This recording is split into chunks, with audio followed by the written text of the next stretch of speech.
Alhamdulillah hamdan katsiran tayyiban mubarakan fih kama yuhibbu rabbuna wa yarda wa asyhadu an la ilaha illallah wahdahu la syarika lah wa asyhadu anna muhammadan abduhu wa rasuluh. Allahumma salli wa sallim ala nabiyyina Muhammadin sallallahu alaihi wasallam wa ala alihi wa ashabihi wa man tabi'ahum bi ihsanin ila yaumiddin, amma ba'd. Akhwati fillah rahimani wa rahimakumullah. Para ummahat, para akhwat, para wanita muslimah, baik yang hadir secara langsung di Masjid Ar-Rahman, Perumahan Taman Sentosa Cikarang, atau yang mengikuti melalui Zoom, yang semoga Allah senantiasa melimpahkan rahmat dan hidayah taufik untuk kita semuanya. Alhamdulillah, di siang hari ini dengan izin dan pertolongan dari Allah kita bisa melanjutkan kembali pembahasan kita, masih mengkaji kitab Al-Qaulul Mufid ala Kitab Tauhid, perkataan yang bermanfaat dari penjelasan kitab Tauhid yang ditulis oleh Syekh Muhammad Ibnu Salih Al-Utsaimin rahimahullahu ta'ala. Dan kita masuk pada bab yang baru yang diberi judul oleh pengarang kitab Tauhid Syekh Muhammad Ibn Abdul Wahhab rahimahullah, Babun Qaulullahi Ta'ala. Bab firman Allah Ta'ala, surah Al-Baqarah ayat 165, wa minan nasi may yattakhidhu min dunillahi andadai yuhibbunahum kahubbillah. Dan di antara manusia ada yang menjadikan selain Allah itu sebagai tandingan-tandingan untuk Allah, yang mereka mencintai tandingan-tandingan tersebut sebagaimana mereka mencintai Allah. Kata Syekh Utsaimin rahimahullah, pengarang kitab Tauhid ini menjadikan judul bab ini langsung firman Allah Ta'ala. Tapi kata Syekh Utsaimin, kalau kita beri judul, maka bisa kita berikan judul bab ini mengenai Babul Mahabbah, bab tentang cinta. Tapi ini bukan cinta monyet, tapi ini bukan cintanya ABG, tapi cinta yang berkaitan dengan cinta kepada Allah Ta'ala. Kata Syekh Utsaimin, aslul a'mal kulliha huwal mahabbah. Landasan seseorang, motivasi seseorang untuk beramal itu karena dia memiliki rasa cinta untuk melakukan amal tersebut. Karena seseorang gak akan melakukan suatu amal kecuali amal tersebut ia cintai. Itulah mengapa para ulama ahlus sunnah memasukkan cinta ini salah satu ibadah hati. Ibadah hati yang sangat mulia, bahkan menjadi salah satu rukun ibadah. Rukun ibadah apa saja, Umahat? Rukun ibadah hati. Ar-raja, rasa harap. Al-khawf, rasa takut. Yang ketiga, al-mahabbah, ada rasa cinta. Ibadah itu kalau nggak ada rasa cinta umahat, maka ibadahnya terasa hambar. Makanya dalam setiap ibadah kita harus itu ada rasa cinta. Apakah rasa cinta kepada Allah? Rasa cinta kepada amalan tersebut, karena amalan tersebut diperintahkan oleh Allah Ta'ala. Makanya kita dianjurkan membaca doa yang diajarkan Rasulullah itu. Apa doanya Umahat? Allahumma inni as'aluka hubbak wa hubba man yuhibbuk wa hubba amalin yuqarribuni ila hubbik. Hafal kan doa ini Umahat? Allahumma inni as'aluka hubbak. Ya Allah, aku minta kepadamu agar bisa mencintaimu. Wa hubba man yuhibbuk, dan aku bisa mencintai orang-orang yang mencintaimu. Wa hubba amalin yuqarribuni ila hubbik, dan mencintai amalan-amalan yang bisa mendekatkan aku kepadamu, atau yang bisa mendekatkan aku untuk mendapatkan cinta dari. Maka bab cinta ini adanya dalam bab akidah, karena cinta itu bagian dari ibadah hati yang mulia. Kalau hati ini ketika ibadah gak ada rasa cinta, maka ibadahnya terasa hambar, terasa hampa. Maka jangan sampai ibadah kita hanya ada rasa harap dan rasa takut saja. Tapi di dalam ibadah yang kita lakukan harus ada juga rasa cinta dalam ibadah tersebut. Makanya Ibnu Qayyim menyebutkan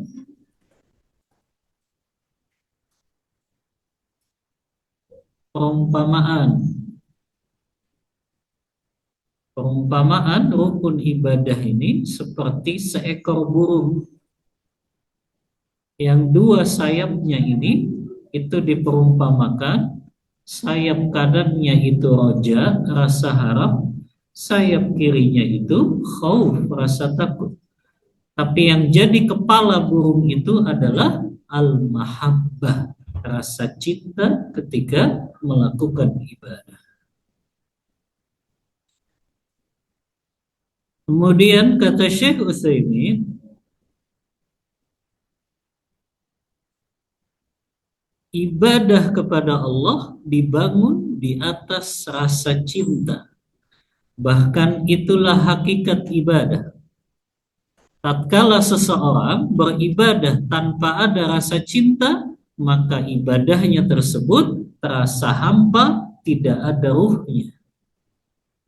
Dan apabila di dalam hati seorang hamba memiliki rasa cinta kepada Allah dan juga cinta kepada surganya Allah, maka itu akan menjadikan semua ibadahnya terasa ada ruhnya untuk menuju surganya Allah Ta'ala. Begitulah yang dicintai oleh orang-orang musyrik. Orang musyrik mencintai berhala-berhala mereka, sesembahan-sesembahan mereka yang mereka sembah. Di satu sisi beribadah kepada Allah, di satu sisi juga cinta mereka kepada berhala-berhala mereka. Kemudian kata Syekh Utsaimin, wal mahabbatu tanqasimu ila kismain. Cinta itu terbagi menjadi dua. Yang pertama, mahabbah ibadah. Cinta dalam konteks ibadah. Cinta ibadah itu seperti apa?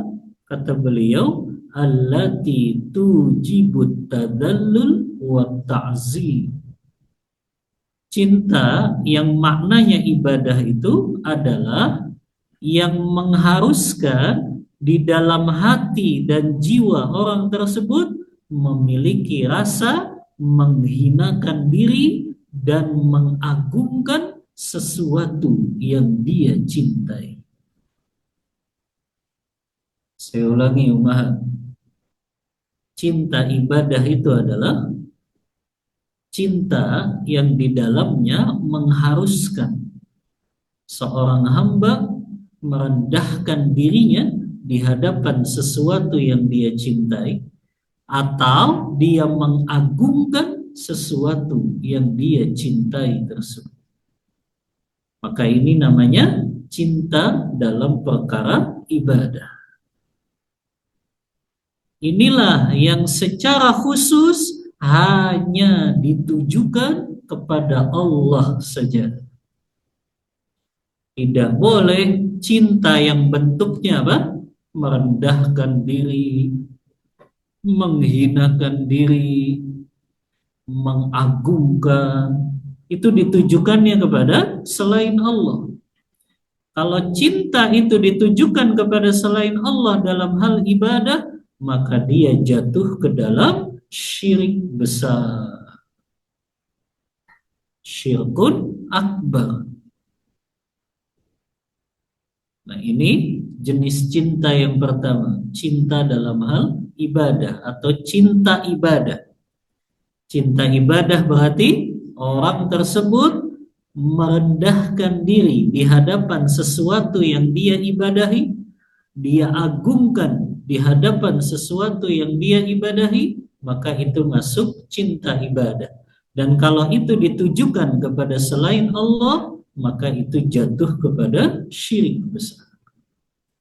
Makanya cinta kita kepada Allah itu adalah cinta ibadah yang mengharuskan kita melakukan apa yang Allah perintahkan dan menjauhi apa yang Allah larang.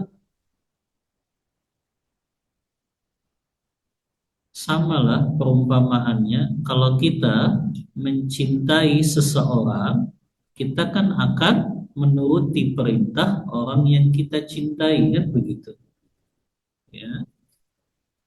Kita nggak ingin menyakiti atau membuat orang yang kita cintai itu menjadi murka, menjadi marah.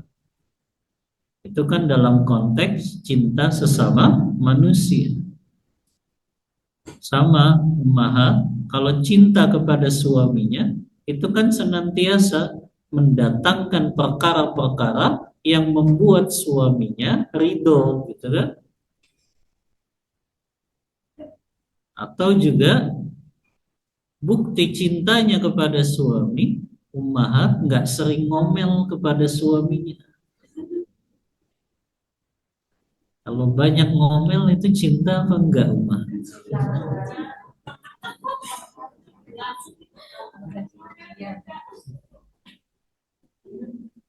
Itu kalau cinta sesama manusia, ya. Jenis yang kedua, kalau tadi cinta ibadah ya, nggak boleh ditujukan kepada selain Allah. Cinta yang kedua ini namanya cinta yang bukan ibadah. Cinta yang kedua ini mungkin Ummahat lebih pas menerjemahkannya cinta secara tabiat. Tabiat itu apa? Naluri. Cinta secara tabiat itu cinta yang memang fitrah. Allah karuniakan fitrah itu mencintai hal-hal tersebut. Maka yang kedua disebutnya cinta apa? Tabiat. Apa saja itu cinta tabiat? Contohnya, yang kedua, cinta yang asalnya tabiat tapi dia cintai itu karena Allah Ta'ala. Disebutnya cinta demi Allah dan karena Allah. Kayak Ummahat cinta sama sahabatnya. Padahal mungkin sahabatnya ini miskin, kere, ya. Kalau diajak ngobrol juga suka nggak nyambung, ya. Kemudian juga, ya, mungkin secara IQ nggak pinter-pinter banget. Tapi Ummahat seneng tuh, suka, cinta bersahabat dengan orang itu. Karena kenapa? Karena dia solehah ternyata, ibadahnya rajin, rajin baca Al-Quran, rajin hadir di majelis ilmu, rajin sholat malam. Nah, itu namanya cinta karena Allah. Nah, cinta secara tabiat tuh, sebetulnya itu bisa menjadikan kita dapat pahala kalau kita mencintainya karena Allah. Nah, ini sama seperti cinta ummahat kepada suami. Niatkan cinta itu ya karena Allah, maka itu akan menjadi pahala. Cinta ummahat kepada anak-anak, niatkan itu karena Allah, maka itu juga akan jadi ibadah. Ketika itu niatnya cinta ibadah untuk meraih pahala, maka kita tahu batasan-batasannya. Jangan sampai hari ini kan orang tua kalah sama anaknya. Anaknya pengen, mah, nonton bioskop atuh sekali-kali. Gak boleh, kan di situ ikhtil. Akhirnya orang tuanya kalah. Gak apa-apalah sekali-kali aja. Ada lagi anaknya yang ngajakin, mah, karaokean dong. Ya, gak boleh. Kan musik itu gak apa-apa lama daripada jenuh di sini, kalah. Nah, ini ketika dia niatkan cintanya karena Allah, maka dia ingin anaknya ini jadi anak yang soleh, anaknya ini jadi anak yang soleha, tidak sekedar membahagiakan anaknya. Karena kalau sekedar membahagiakan anak, ngikutin kemauan anak yang buat dia senang, yang buat dia bahagia, akhirnya orang tuanya kalah tuh. Yang itu bertentangan dengan syariat, tetap aja diikuti kemauan anak-anaknya. Makanya yang kedua ini penting, Mbak. Mencintai siapapun karena Allah Ta'ala. Ummahat cinta kepada suami, cinta kepada anak, cinta kepada orang tua, cinta kepada sahabat. Maka itu semuanya cinta karena Allah. Kan ada keutamaannya kan? Dalam hadis Bukhari Muslim, Rasulullah bersabda, "Inna rajulan zara akhahu fi qaryatin ukhra."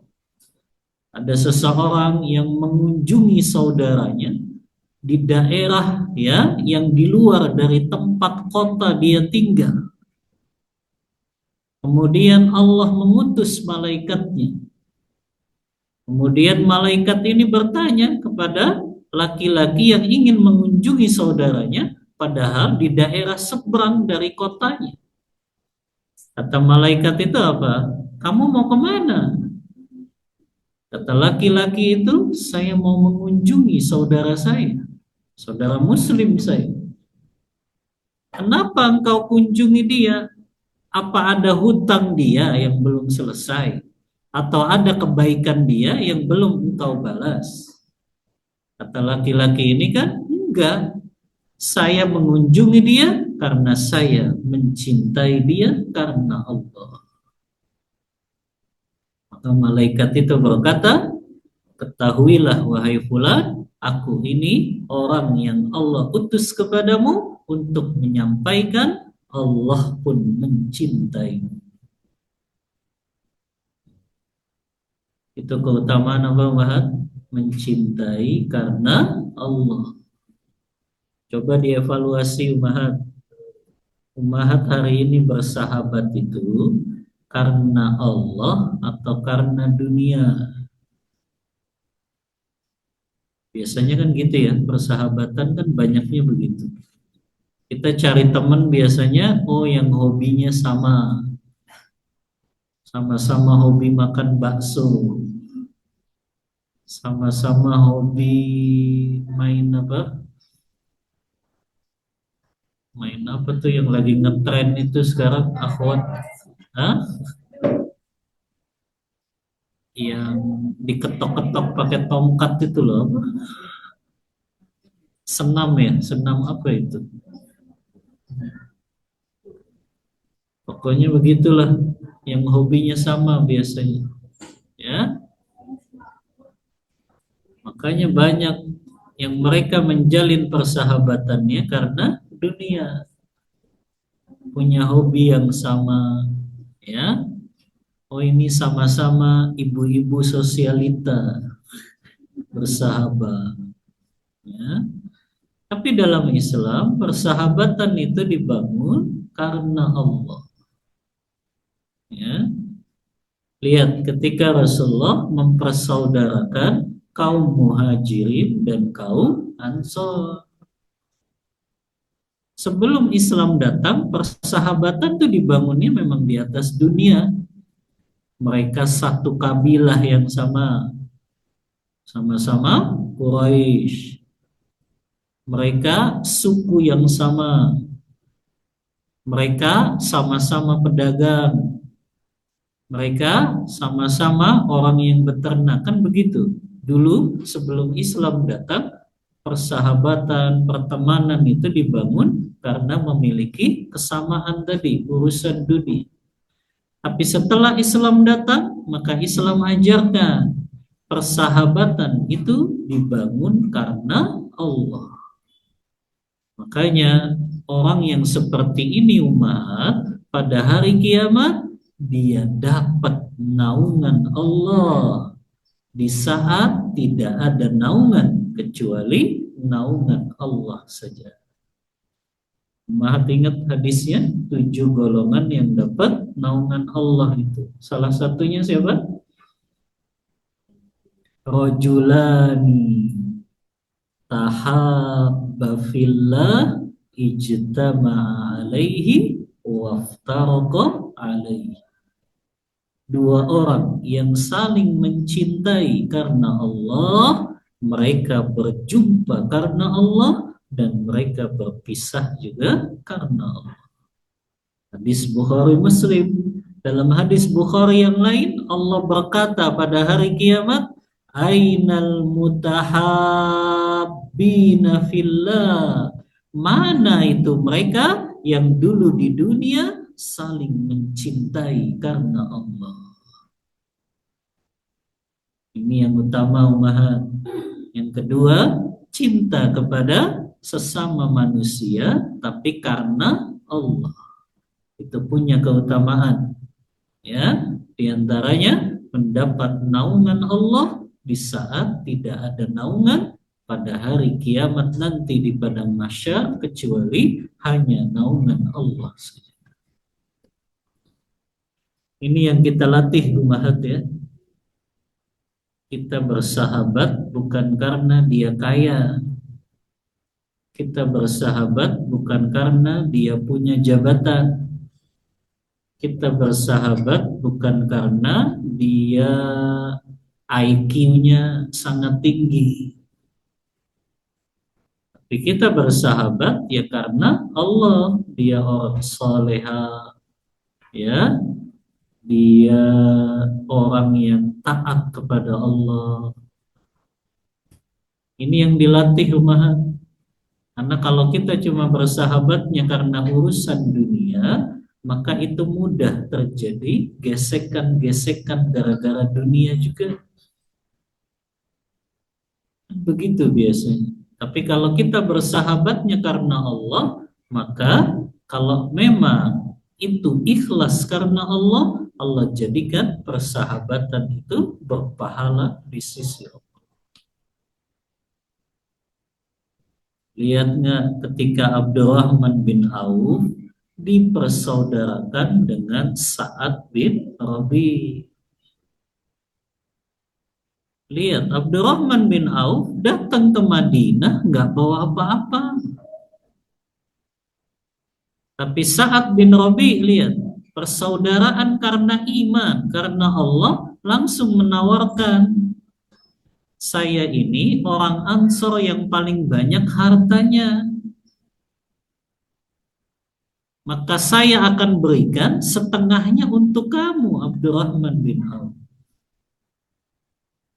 Ada nggak orang kayak gini zaman sekarang, Mbak? Saya punya 10 miliar, ini 5 miliar buat kamu. Ya. Kalau ada juga, saya nggak kasih tahu ada yang kayak gitu, Mbak. Kalau Mahat mau jadi temannya juga.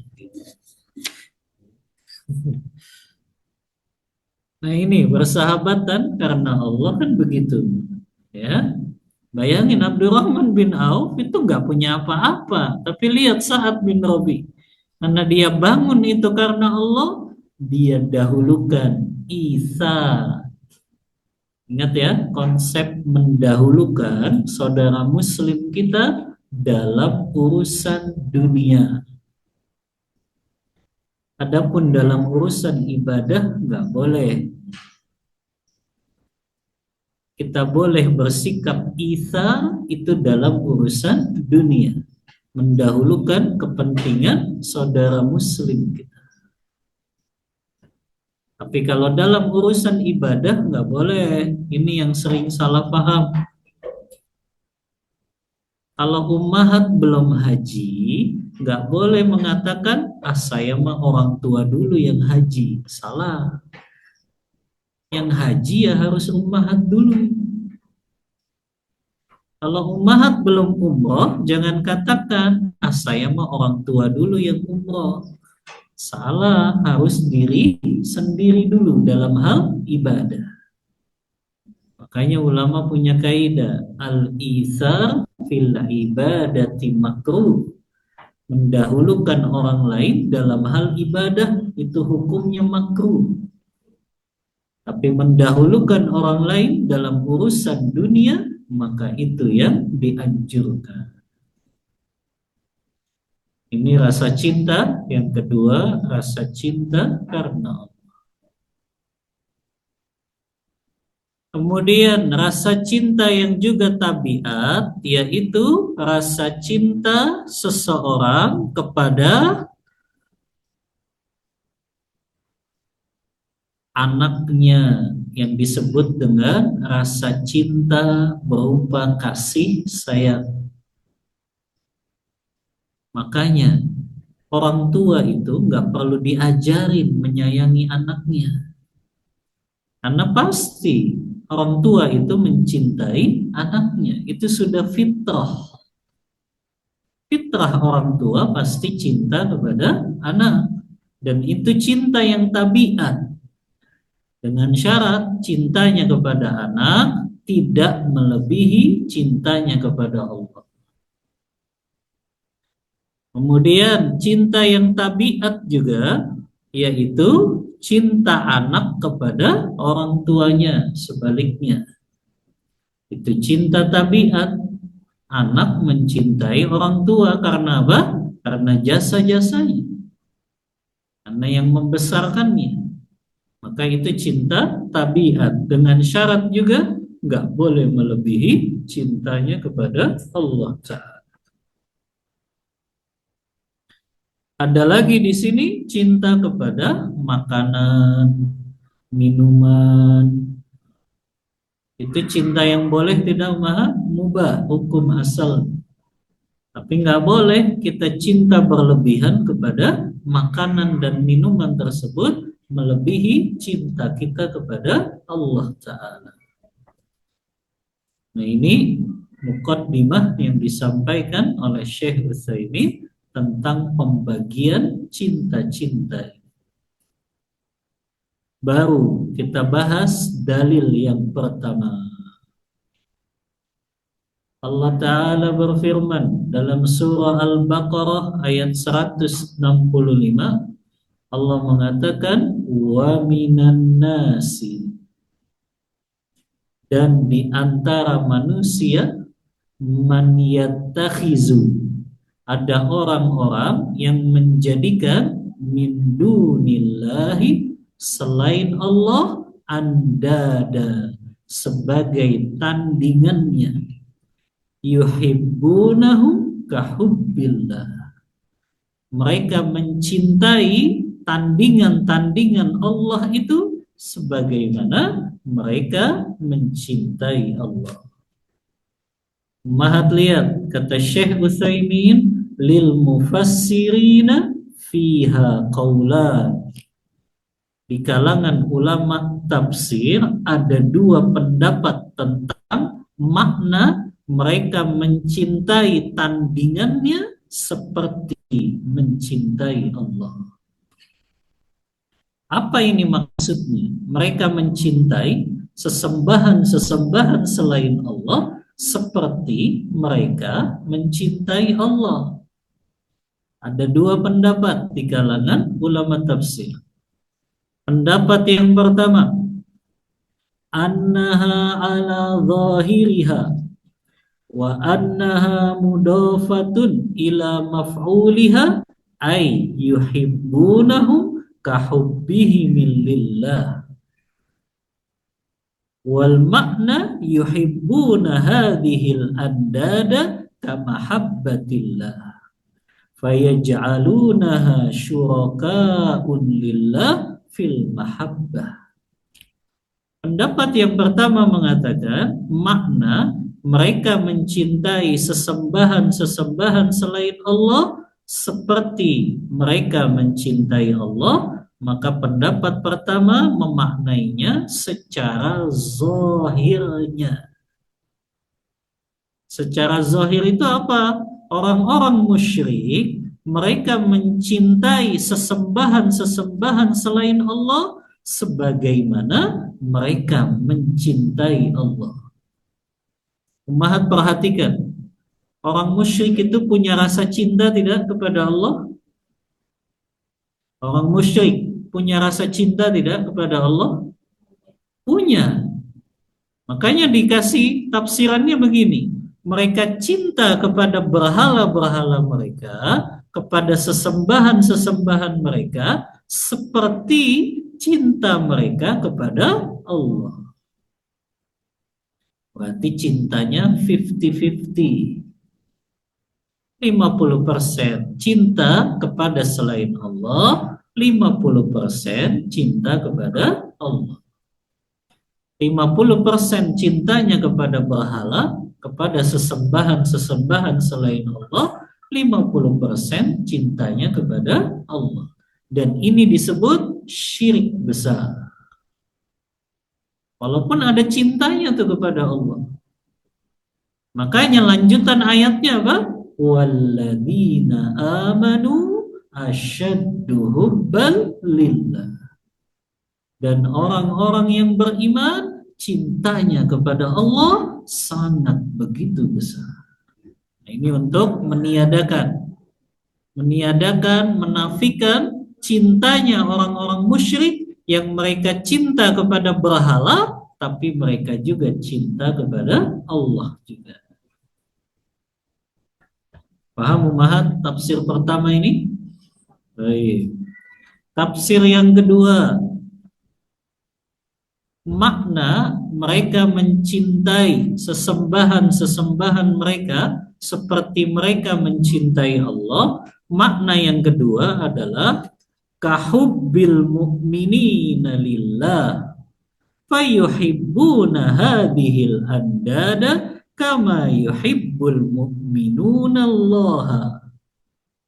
Tafsir yang kedua, maknanya adalah orang-orang musyrik itu mereka mencintai berhala-berhala mereka sebagaimana orang-orang mukmin mencintai Allah Ta'ala.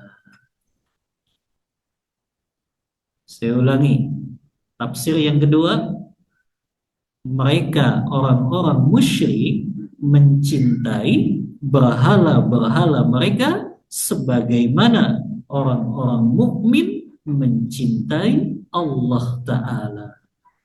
Beda nggak, Mahat? Gimana bedanya? Hah? Gimana bedanya?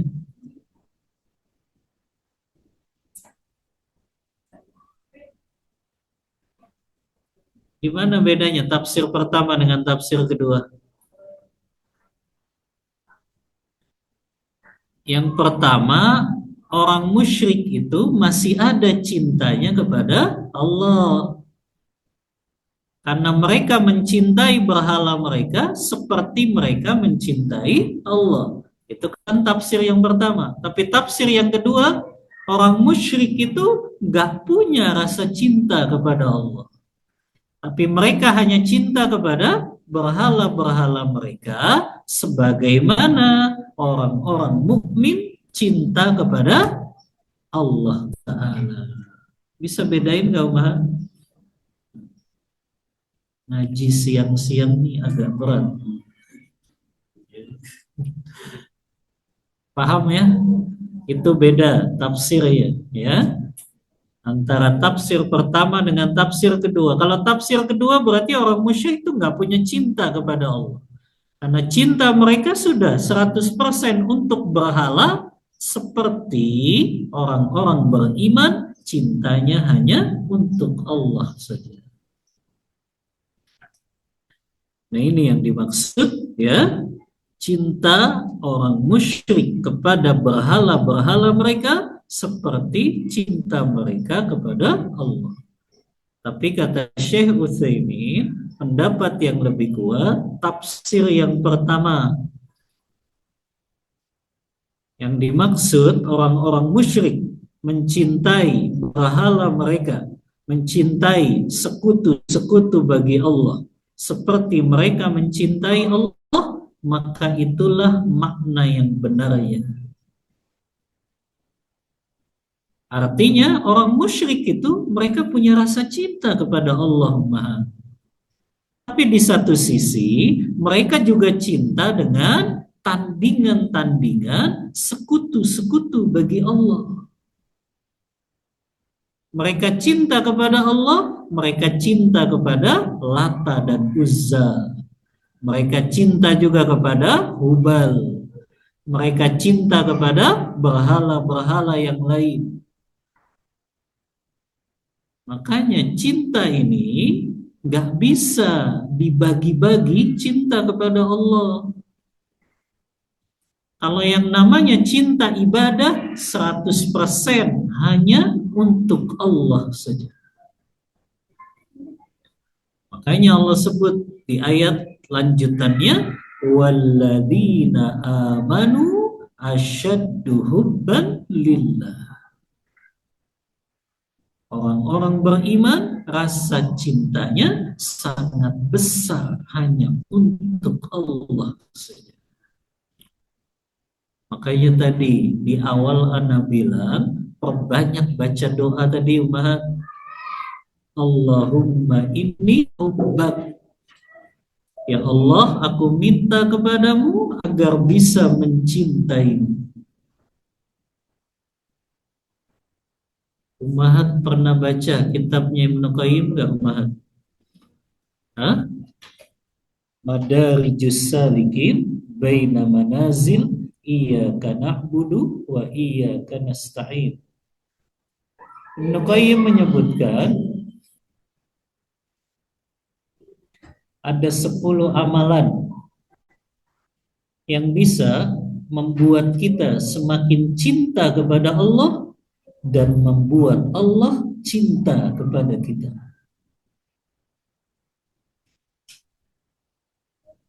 Emang paling enak itu belajar akidah Ahlus Sunnah wal Jamaah.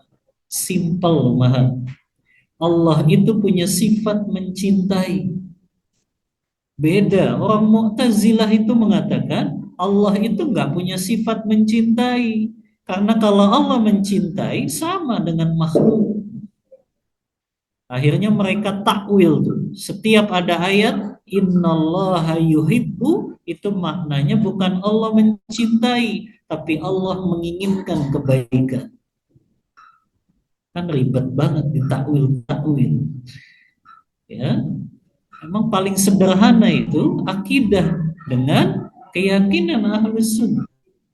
Allah itu mencintai dan hambanya juga mencintai Allah Ta'ala.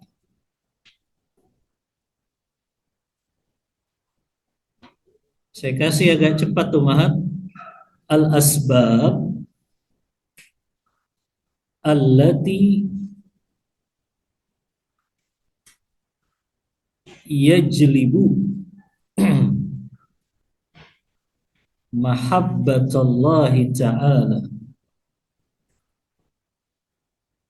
Ada 10 sebab kata Ibnu Qayyim yang bisa membuat hamba semakin cinta kepada Allah dan Allah juga mencintai hamba tersebut. Ya malin umahat, jangan ditulis saja. Yang pertama, qiraatul Qur'ani bitadabbur. Membaca Al-Quran disertai dengan tadabbur. Mahat kalau cuma sekedar ngejar hatam, itu ruhnya kurang. Jadi harus ada waktu khusus. Waktu baca Quran disertai tadabbur. Yang paling enak baca Quran sambil tadabbur itu di malam hari. Di sepertiga malam terakhir. Jadi setelah qiyamul lail, setelah tahajud witir, baca beberapa ayat tapi dengan tadabbur. Maka akan muncul rasa cinta yang besar kepada Allah. Karena di Al-Quran kan kita belajar bagaimana perbuatan Allah, sifat-sifat Allah, keagungan Allah, kedermawanan Allah. Semuanya sifat-sifat terpuji. Maka ketika kita kenal Allah dari Al-Quran, semakin besar cinta kita kepada Allah Ta'ala.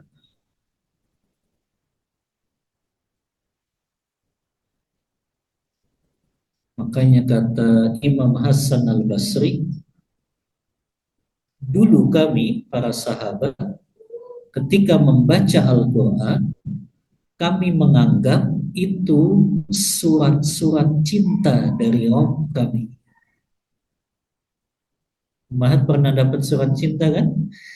Nah, gimana responnya kalau Mahat dapat surat cinta? Pengennya dibaca terus kan? Padahal suratnya itu-itu aja isinya. Tapi kenapa pengen dibaca terus? Karena datang dari orang yang mencintai. Apa Umahat gak pernah dapat surat cinta ya? Nah, sahabat gitu Umahat. Mereka menganggap Al-Quran ini seperti surat-surat cinta dari roh mereka. Makanya mereka betah berjam-jam baca Al-Quran disertai dengan tadabbur. Yang kedua, amalan yang bisa mendatangkan cinta Allah dan juga kita semakin mencintai Allah, yaitu at-taqarrubu bin nawafil, mendekatkan diri kepada Allah dengan memperbanyak amalan-amalan sunnah. Dalilnya hadis qudsi ya, dalam hadis arba'in yang Allah berkata, wa ma taqarraba alayya bin nawafili hatta uhibbahu. Tidaklah hambaku mendekatkan diri kepadaku dengan perkara-perkara yang sunnah kecuali aku akan mencintai. Yang ketiga, dawamu zikri, senantiasa menjaga zikir kepada Allah. Zikir dengan hati, zikir dengan lisannya di setiap waktu. Yang keempat, isaru mahabbihi, mendahulukan perkara yang dicintai oleh Allah daripada perkara yang dia cintai. Nah, ini orang yang cinta kepada Allah tuh gini, dia dahulukan, oh ini perkara Allah cintai daripada perkara yang dia mencintainya. Maka orang yang seperti itu akan bertambah cintanya kepada Allah dan Allah pun akan mencintainya. Karena dia dahulukan apa yang Allah cintai daripada yang hawa nafsunya mencintai. Samalah ngaji siang-siang kan berat ya. Tapi ummahat dahulukan itu apa yang Allah cintai. Kan enaknya siang-siang tidur ya, nyender di sofa, nonton TV, scroll ya. Itu kan yang paling enak sesuai dengan hawa nafsu. Tapi kita dahulukan apa yang Allah cintai, maka itu tuh orang yang senantiasa dan cintanya Allah dan bertambah rasa cintanya kepada Allah. Yang kelima, ma'rifatu asma'illahi wa sifati, mengenal, mendalami, meneliti tentang nama-nama Allah dan sifat-sifatnya. Ini penting belajar memahami nama-nama dan sifat-sifat Allah akan semakin membuat kita apa? Mencintai Allah. Makanya di muqaddimah kitab fikih Asmaul Husna itu yang ditulis oleh Syekh Abdul Razak kan dibawakan perkataan Ibnu Qayyim di situ. Kata Ibnu Qayyim, man 'alimallaha bi asma'ihi wa sifatihi wa af'alihi faqad ahabbahu la mahala. Kata Ibnu Qayyim al-Jauzi, yang mengenal Allah dengan nama-namanya, yang mengenal Allah dengan sifat-sifatnya, yang mengenal Allah dengan perbuatan-perbuatannya, pasti dia akan mencintai Allah, tidak bisa tidak. Kata Ibnu Qayyim ya, siapa yang mengenal sifat Allah, perbuatan Allah, pasti dia akan mencintai Allah, tidak bisa tidak. Makanya yang kelima yang bisa membuat kita semakin cinta kepada Allah, mengenal nama-nama dan sifat-sifat Allah. Yang keenam, musyahadatu ni'amillah, senantiasa memikirkan, merenungi nikmat-nikmat yang telah Allah berikan. Jadi orang kalau dia selalu memikirkan nikmat yang sudah Allah berikan kepadanya, pasti akan mencintai Allah. Berapa banyak nikmat yang Allah beri kepada kita. Nikmat hidayah, taufik, mengenal tauhid yang benar, mengenal sunnah Rasulullah, mengenal amalan-amalan yang bisa menenangkan hati, menenangkan jiwa. Itu kan nikmat tuh. Jauh melebihi nikmat harta dunia. Karena orang yang mereka cuma sekedar ngejar dunia saja, kelihatannya aja bahagia. Padahal mereka hatinya itu sengsara. Coba lihat para pemusik kumaha. Mereka nggak dapat kebahagiaan. Yang mereka dapat apa? Cuma kelezatan sesaat saja dengan main musiknya. Karena ujung-ujungnya apa? Kan banyak musisi yang bunuh diri kan? Ya nggak Umar? Kurt Cobain itu kan bunuh diri. Ya, karena nggak kenal, pernah baca aja. Ya, Marilyn Monroe itu kan bunuh diri, overdose. Ya, ya. Itu karena baca Umar, bukan karena lihat infotainment kan nggak ada. Ya, karena pernah baca aja mereka yang kasihan di puncak kesuksesannya mereka justru mati bunuh diri. Artinya kan nggak ada kebahagiaan tuh dalam hatinya. Padahal mereka hidup dengan kekayaan harta, hidup dengan popularitas, hidup dengan banyak fansnya, dieluk-elukan. Tapi nggak bahagia ternyata mereka mati overdosis, bunuh diri. Ya, ini orang-orang yang mereka nggak ada cinta kepada Allah, mereka dadanya terasa sesak. Ya. Jadi ingat nikmat-nikmat Allah kepada kita umat akan mendatangkan rasa cinta yang besar kepada Allah. Yang ketujuh, inkisarul qalbi. Hati dan jiwa ini senantiasa menghinakan diri, merendahkan diri di hadapan Allah Ta'ala. Ini namanya inkisarul qalb. Jadi hati kita ini selalu merasa rendah di hadapan Allah, merasa hina di hadapan Allah. Itu akan menumbuhkan rasa cinta kita kepada Allah yang maha sempurna, yang gak ada kekurangannya, yang gak punya aib sama sekali. Maka semakin kita merendahkan diri, menghinakan diri kita di hadapan Allah, semakin besar rasa cinta kita kepada Allah. Yang kedelapan, al-khalwatu bihi waqtan nuzulil ilahi. Ini yang kita latih umat.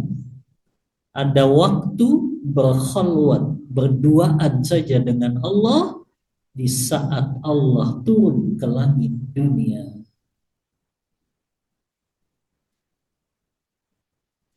Ada waktu khalwat umat, berduaan dengan Allah saat Allah turun ke langit dunia. Coba umat latih aja 1 bulan aja.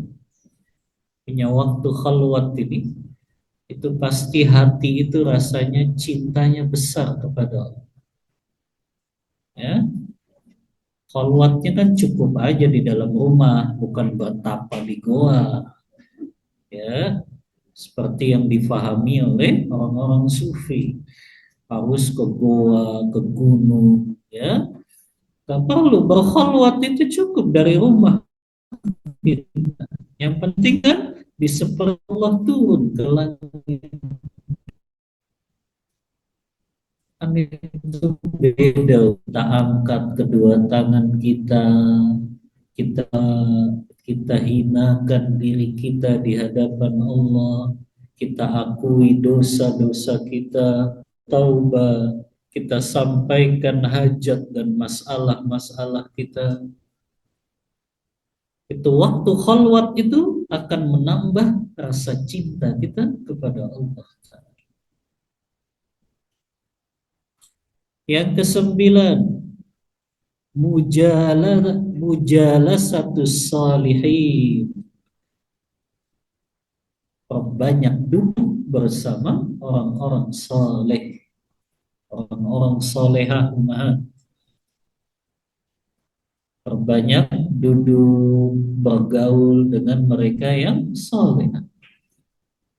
Karena orang-orang saleh dan salehah yang dibicarakan itu selalu keagungan-keagungan, kekuasaan Allah, sifat-sifat Allah, yang itu akan menambah rasa cinta kepada Allah Ta'ala. Yang ke-10, muba'adatul mawani', menjauhi perkara-perkara yang bisa mengurangi rasa cinta kita kepada Allah. Apa itu perkara yang bisa mengurangi rasa cinta kita kepada Allah? Yaitu dosa dan maksiat. Maka jauhi dosa dan maksiat, hati ini akan punya cinta yang besar kepada Allah Ta'ala. Sambil diiringi doa yang tadi Ana ajarkan Ummahat, Allahumma inni as'aluka hubbak wa hubba man yuhibbuk wa hubba amalin yuqarribuni ila. Kita minta kepada Allah supaya semakin cinta kepada Allah, kita mencintai orang-orang yang mencintai Allah, dan kita mencintai amal-amal yang bisa mendekatkan cinta Allah kepada kita. Nah, ini 10 amalan yang bisa kita lakukan supaya rasa cinta kita semakin besar kepada Allah Ta'ala. Kemudian hubungan antara ayat tadi surah Al-Baqarah 165 dengan judul bab ini, yaitu bab mahabbah. Apa hubungannya antara ayat dengan bab mahabbah ini? Kata Syekh Utsaimin, man'ul insani an yuhibba ahada kahabbatillah. Karena di dalam ayat yang kita sudah bahas, isinya apa? Larangan mencintai seseorang seperti kita mencintai Allah. Karena itu bagian dari syirik besar yang mengeluarkan pelakunya dari agama Islam ini. Dan ini terjadi pada sebagian ahli ibadah. Mereka lebih mencintai wali-wali Allah daripada mencintai Allah. Mereka lebih mencintai kuburan-kuburan orang soleh daripada mencintai Allah. Ada di sebagian negara umat, mereka kalau disuruh bersumpah atas nama Allah, mereka berani untuk berdusta dengan sumpahnya. Jadi kalau disuruh sumpah atas nama Allah, mereka berani melanggar itu. Tapi kalau mereka bersumpah atas nama wali fulan, mereka nggak berani berdusta. Jadi rasa cintanya jauh lebih besar kepada wali-wali Allah daripada kepada Allah Ta'ala. Maka ini yang menjadi pembahasan hubungan antara dalil yang pertama tadi, firman Allah dalam surah Al-Baqarah 165 dengan bab mahabbah ini, karena ayat ini melarang kita apa? Mencintai makhluk sama dengan mencintai Allah. Yang itu cinta dalam hal ibadah, maka nggak boleh. Cinta dalam mengagungkan, merendahkan diri di hadapan makhluk, itu jatuh kepada syirik besar. Ini dalil yang pertama. Dalil yang kedua, surah At-Taubah ayat 20. Wa qauluhu ta'ala. Dalil yang kedua dari bab cinta ini. Firman Allah Ta'ala, "Qul in kana aba'ukum wa abna'ukum wa ikhwanukum wa azwajukum wa ashiratukum wa amwalun iqtaraftumuha wa tijaratun takhshawna kasadaha wa masakinu tardawnaha ahabba ilaikum minallahi wa rasulih wa jihadin fi sabilih fatarabbasu hatta ya'tiyallahu bi amri." Dalil yang kedua, surah At-Taubah ayat 24. Allah mengatakan, "Qul, katakan wahai Muhammad, jika bapak-bapak kalian, jika anak-anak kalian, jika saudara-saudara kalian, jika pasangan-pasangan kalian, istri-istri kalian, suami-suami kalian, dan keluarga-keluarga kalian, dan harta yang kalian hasilkan, dan perdagangan yang kalian khawatirkan kerugiannya, dan tempat tinggal yang kalian cintai, itu lebih kalian cintai daripada Allah dan Rasulullah dan jihad di jalan Allah, maka tunggulah perkara yang akan Allah datangkan kepada kalian. Ini ayat difahami para ulama tafsir maknanya al-wa'id. Apa artinya al-wa'id? Ancaman.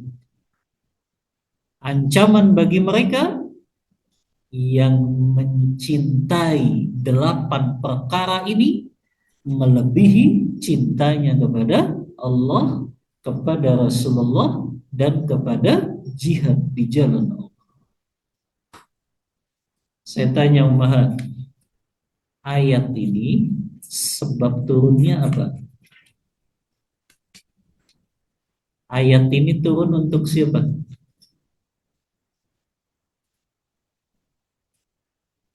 Ummahat udah ribuan kali kan baca surah At-Taubah. Ayat ini turun untuk siapa?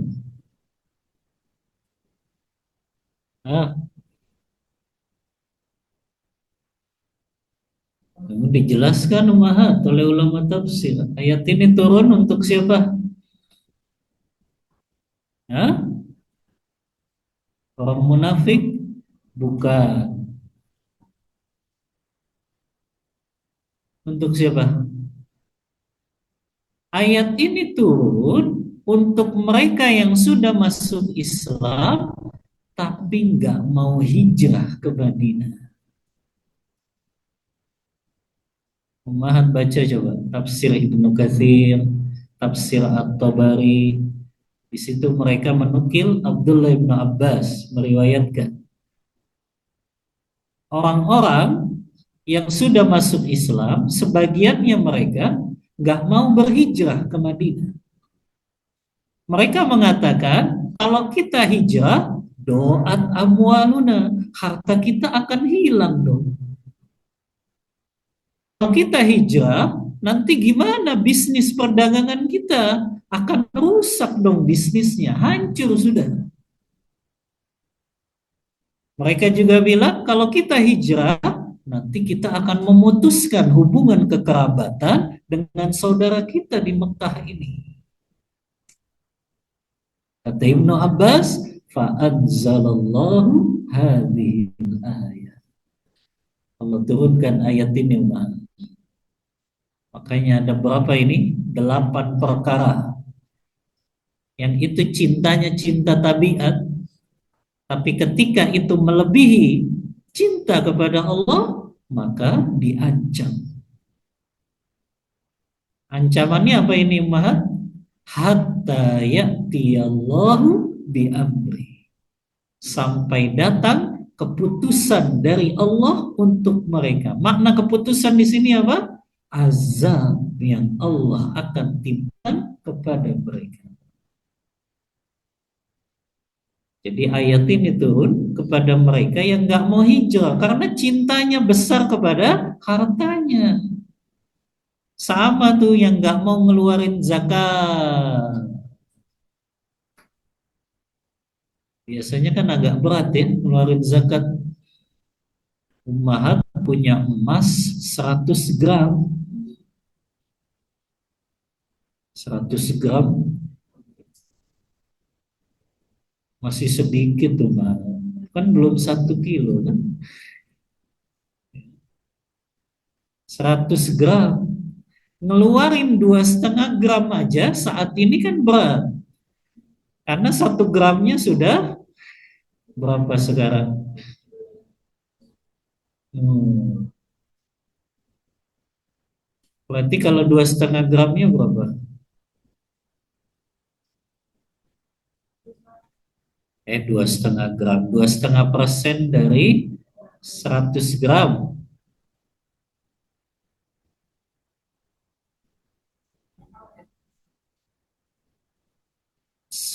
1 gram sekarang itu kan 2,5 juta. Berarti 5 juta. 5 juta lebih lah ya. 6 juta mungkin. Zakatnya. Nah itu kan agak berat kan? Ya. Nah ini nih ancamannya. Sampai nanti Allah turunkan apa? Azab kepada kalian. Tunggu itu kata Allah.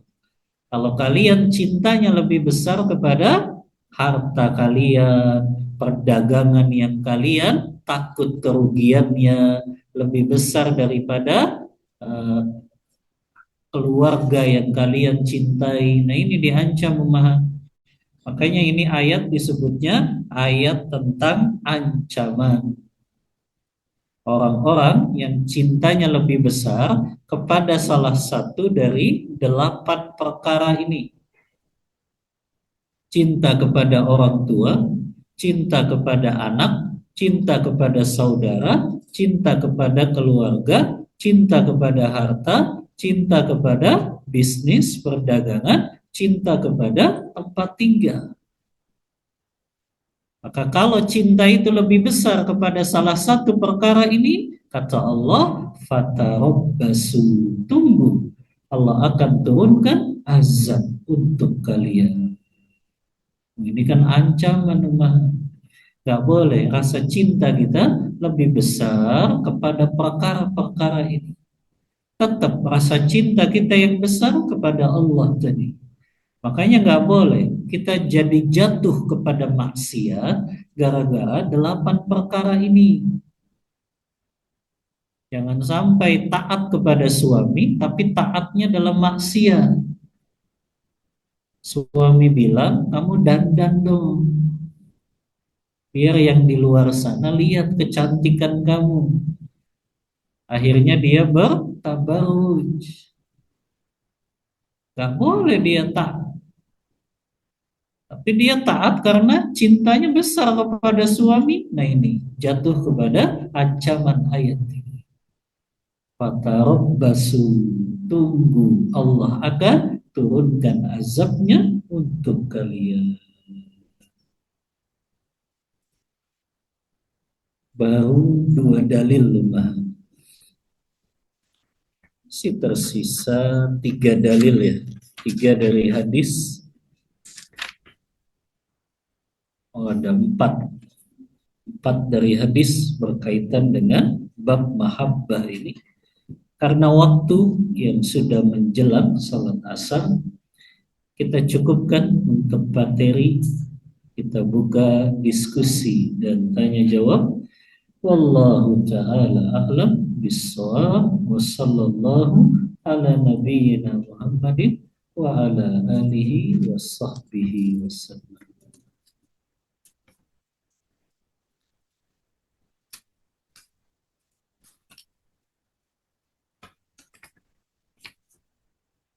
Bismillah, izin bertanya Ustaz.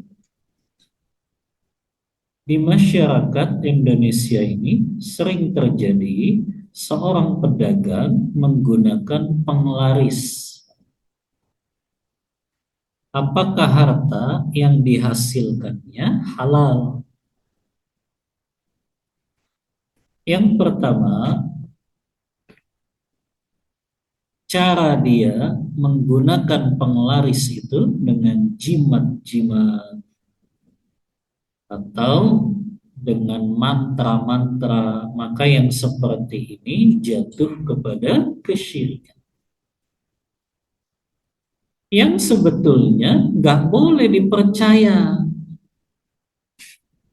Artinya kalau disebut itu penglaris, itu nggak boleh kita percaya. Karena kalau kita percaya itu jatuh kepada syirik. Nggak boleh meyakini, oh karena dia pakai jimat itu akan jadi laris dagangannya. Enggak. Itu hanya tipu daya dukun saja. Yang dukun itu mendustai orang ini yang datang kepadanya, minta jimat supaya laris dagangannya. Maka yang seperti ini itu adalah kedustaan dan kebohongan dan itu jatuh kepada syirik. Bagaimana dengan hartanya? Apakah hartanya halal? Maka hartanya yang dia cari dengan jual beli yang halal ya jadi halal mah tetap. Adapun yang diharamkannya adalah cara dia menggunakan jimat-jimat tadi. Karena sebetulnya kita nggak meyakini itu adanya penglaris itu, nggak boleh kita yakini, itu dusta saja, ya. Karena itu nggak mengubah kok rezeki yang sudah Allah tetapkan untuknya. Maka harta ya tetap kalau dia jual belinya halal, tidak ada unsur penipuan, tidak ada unsur membohongi, tidak ada unsur ribanya, maka cara hartanya ya halal. Tapi cara dia dengan berbuat kesyirikan itu dosa yang lain, yaitu dosa yang besar. Kalau dia belum bertaubat sebelum wafat, maka dia kekal di neraka selama-lamanya. Wallahu a'lam bishawab. Yang kedua, ada seseorang yang menjalankan ritual seperti puasa.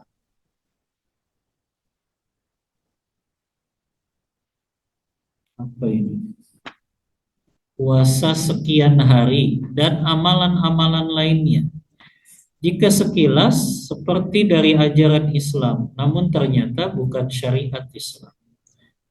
Amalan tersebut diamalkan oleh fulan agar rezekinya lancar dan tidak kekurangan. Apakah harta yang dihasilkan tersebut halal? Kalau dia mengamalkan amalan yang seperti ini, maka dia jatuh pada perbuatan bid'ah. Gak ada ritual-ritual khusus untuk seseorang berharap rezekinya itu lebih lapang. Karena rezeki itu sifatnya konstan, sifatnya apa? Tetap. Maka cukup dia ikhtiar, kemudian tawakal. Gak ada ritual-ritual khusus. Maka yang seperti ini dia lakukan ritual apapun, kemudian dia nggak ikhtiar, ya nggak bakal dapat rezekinya. Maka ritual yang dia lakukan itu dipisahkan dari cara dia mencari rezeki. Kalau cara-caranya tadi tidak ada unsur menipu, tidak ada unsur riba, tidak ada unsur kezoliman, maka tetap hartanya halal, tapi dia jatuh kepada dosa melakukan perbuatan bid'ah yang tidak ada tuntunan. Wallahu ta'ala a'lam bissawab.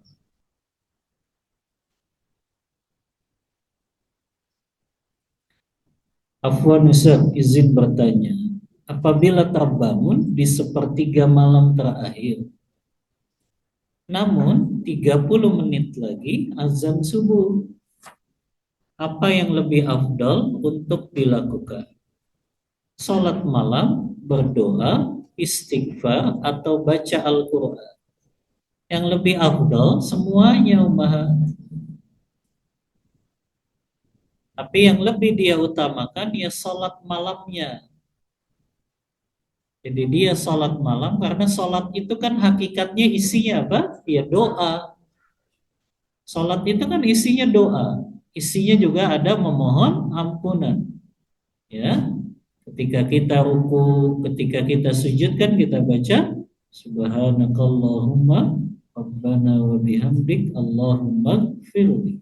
Ya, begitu juga ketika duduk di antara dua sujud kita baca Rabbighfirli Rabbighfirli. Maka sholat malam yang didahulukan. Tapi sholat malamnya hendaknya kalau itu masih di awal-awal diringankan saja umat. Yang penting istiqomahnya sedikit tapi istiqomah lebih baik daripada banyak tapi nggak istiqomah. Maka rutinkan dulu 2 rakaat tahajud, 1 rakaat witir. Kalau itu ummahat sudah bisa lakukan 40 hari baru nambah. Tapi kalau itu belum dilakukan secara terus-menerus 40 hari, jangan ditambah dulu lebih baik. Karena khawatir nggak istiqomah akhirnya. Maka cukup 2 rakaat tahajud, 1 rakaat witir.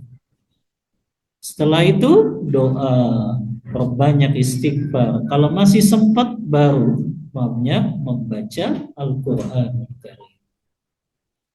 Tapi kalau mau digabungkan ya sudah baca Al-Qur'annya saat di dalam sholat saja. Jadi sholat malam kan sambil pegang mushaf juga boleh. Ya. Jadi ummahat sholat sunnah qiyamul lailnya sambil pegang mushaf baca Quran. Setelah itu baru doa, kemudian banyak istighfar, mohon ampun kepada Allah. Wallahu ta'ala a'lam bissawab. Ustaz, jika kita masih sulit bangun malam karena sulit tidur lebih awal, bolehkah kita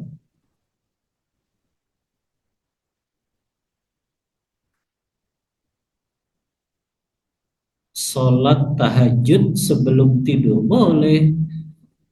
Kan itu pernah diwasiatkan oleh Rasulullah kepada sahabat Abu Hurairah kan? Ya. Kata Abu Hurairah, "Ausani khalili." Kekasihku Rasulullah berwasiat kepadaku, di antaranya wa an utiru qabla an arqud.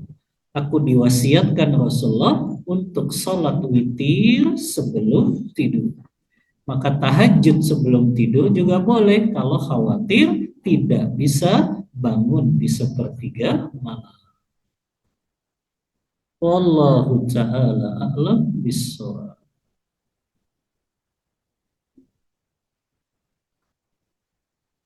Izin bertanya Ustaz, ketika kita berusaha mencintai keluarga kita muslim yang jahat karena Allah, apakah ini juga berpahala besar? Tapi kadang kita masih agak kesel. Yang pertama, akhwat ummahat, mencintai saudara muslim kita itu baik dia yang berbuat baik kepada kita ataupun yang berbuat jahat kepada kita. Yang kita benci bukan individunya, tapi yang kita benci adalah perbuatannya. Jadi tetap kita cintai dia karena Allah. Artinya kalau dia taat kepada Allah, kita cintai. Tapi kalau dia maksiat kepada Allah, ya kita benci. Apa yang kita benci? Maksiat. Jadi begitu konsepnya umat. Nanti ada di dalil yang keempat itu tentang keutamaan orang yang mencintai karena Allah dan membenci karena Allah. Itu orang yang sudah sampai kepada sempurna imannya. Man ahabba lillah wa a'ta lillah wa abghada lillah wa mana'a lillah faqad istakmalal iman.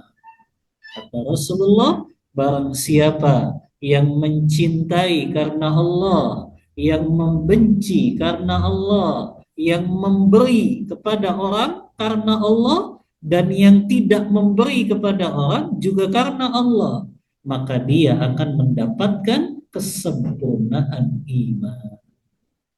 Jadi kita latih umat, kalau saudara muslim itu jahat, kita benci perbuatannya. Kita benci perbuatannya, tapi tetap ada rasa cinta karena dia sebagai seorang muslim. Maka begitu juga kalau dia sukanya maksiat, ya kita benci. Ya, karena Allah membenci para pelaku yang suka melakukan maksiat. Jadi kita ikuti itu. Apa yang dicintai Allah kita cintai, apa yang dibenci Allah juga kita benci. Wallahu ta'ala a'lam bissawab. Selesai ya, Kumahan? Nggak ada lagi pertanyaan. Ini ada kuis ini. Keburu nggak Umahan? Masih. Pertanyaan pertama. Sebutkan macam-macam cinta.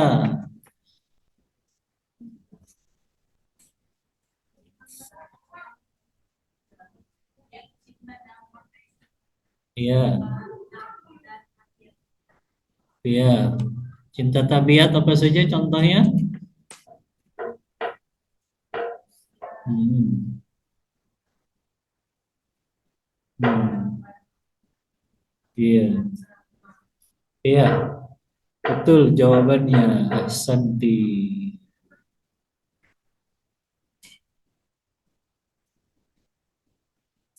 Pertanyaan yang kedua. Sebutkan 5 amalan yang bisa menambah rasa cinta kepada Allah. 5 aja dari 10.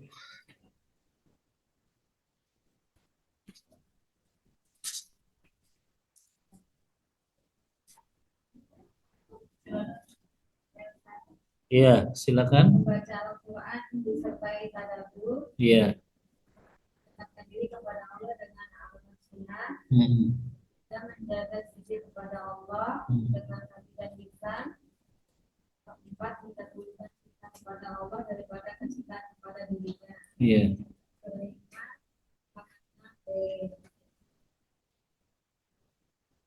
mengenal, mendalami, meneliti dengan nama-nama Allah dan sifat Allah. Iya, ahsanti, betul jawabannya. Hah?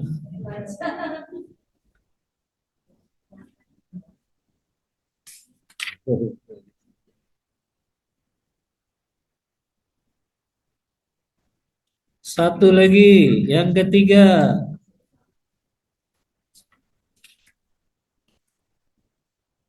Sebutkan makna yuhibbunahu kahubbillah.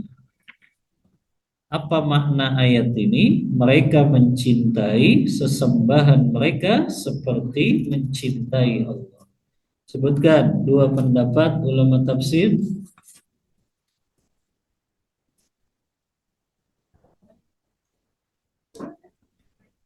Sebutkan 2 pendapat ulama tafsir tentang ayat ini. Mereka orang musyrik mencintai sesembahan mereka seperti mencintai Allah. Apa tafsirnya?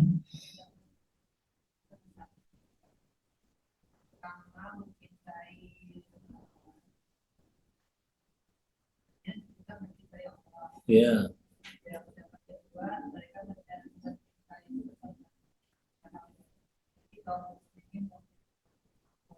iya, betul. Ahsanti. Itu ya, 2 tafsir para ulama tentang mereka orang musyrik mencintai sesembahan-sesembahan selain Allah seperti mencintai Allah Ta'ala. Wallahu ta'ala a'lam bishawab. Kita cukupkan kajian kita pada siang ini. Kita masih lanjut dalil yang ketiga dan yang seterusnya tentang pembahasan cinta kepada Allah ini di pertemuan selanjutnya. Mohon maaf bila ada kata-kata yang kurang berkenan di hati ummahat dan akhwat semuanya. Wassallallahu ala nabiyyina Muhammadin wa ala alihi wa sahbihi wasallam. Kita tutup kajian kita membaca doa kafaratul majlis. Subhanakallahumma wa bihamdika asyhadu an la ilaha illa anta astaghfiruka wa atubu ilaik. Walhamdulillahi rabbil alamin. Wassalamualaikum warahmatullahi wabarakatuh.